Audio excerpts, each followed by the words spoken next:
Welcome. Today, we're diving into a quick yet essential guide on how to allow Gmail to access your call log on your Android device. This updated process will enable better synchronization and improve your overall experience. Let's get started. First, unlock your Android device and locate the Settings app. You can find it on your home screen or in your app drawer. Tap on it to open. Once you're in Settings, scroll down and look for the Apps option. This is where you can manage all your installed applications. Tap on Apps to proceed.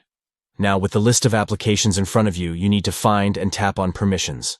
This section allows you to gain control over what each app can access on your device. Next, you will see a list of various permissions. Look for Contacts and tap on it.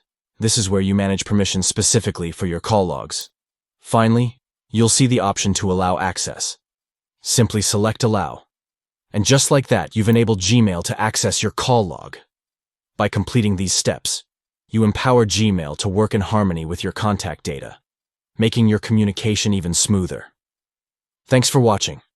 If you found this guide helpful, don't forget to like and subscribe for more tech tips and tricks. See you in the next video.